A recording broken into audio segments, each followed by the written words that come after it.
And so me wakwaba eda se umre no wadaje a wode maye Adom TV Badwan health tips eso aha na yedi nkomo hwe apomodin mu ensem yaka kyerɛw se aha na wotwe mu yedi nkomo afa cough and cold ho eno ebo ne tofa na me Adom ade achi yembiem ye to so na ya hwede yede saa cough and cold no so eba aseda ye endpoint homeopathic clinic ne dia ya we bia ha wadwene a bowra ho no show memma no yɛnkɔhwɛ stroke how adwen hypertension no nyarwa hudo bia ubowura endpoint a obɛgye so and then so Dr. Hilda Boy tie dwoma one ye etoa yɛnkɔmɔ no so dɔgɔ na so yɛmu akwaba yeah me da se ubo no tofa de ma ye enra ɛna ade achi yɛpɛsɛ yɛhwɛ courses ɛde na bɛma akra am sɛ ubo obi so kakra de but ɛde na ka ho bia ma nkra benya cold and obɛbɔ wa mpanifo kora bɔ wa na wonfe oya and cold chow kra wonya okay nti den na ya ekofa ba impempi no eye emuawa ene desa cough ni cold iba nti muawa e beka say germs no omo na de ba na germs be to say viruses etumi de ba viruses egu ho ahodo bebre a omo tumi de ba na bacteria is almost here more almost to me depa afe environmental factors and niema yemfa say in food money fumes and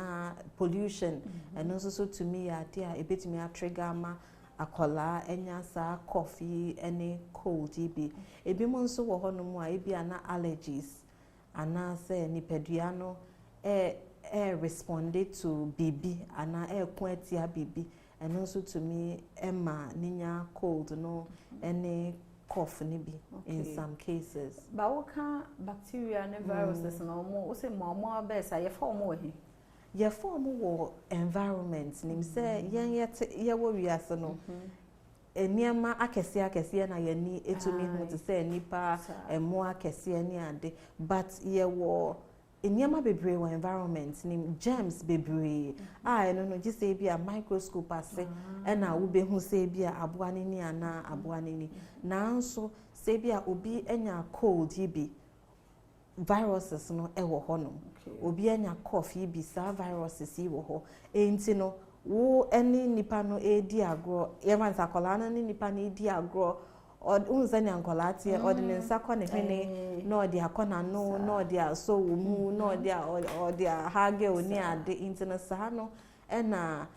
germs no spread intino once ebi akola na nsa aka sa virus bi wo ahwendro mu ana dan mu no ode kona no ana ode kona ni ana se ode kona hwene a ebetumi akọ ne nipadua ni amono so enya sa cold no any coffee ebi inti sa na etening na sa na eta spread I see yeah and a virus ne de wo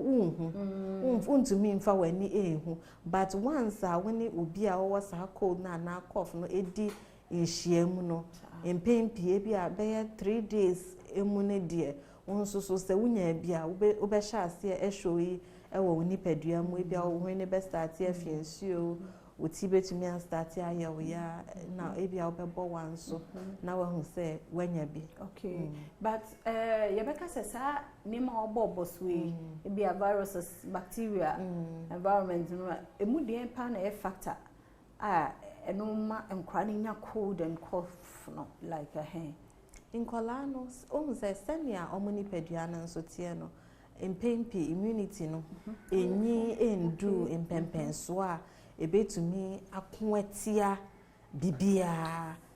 ye intino enyabaya na omanya enyabaya na omanya kaka so munye du mpempenso obi a esanse body no ehu saa emuawamuawa ya na germs na immunity no abasro na afi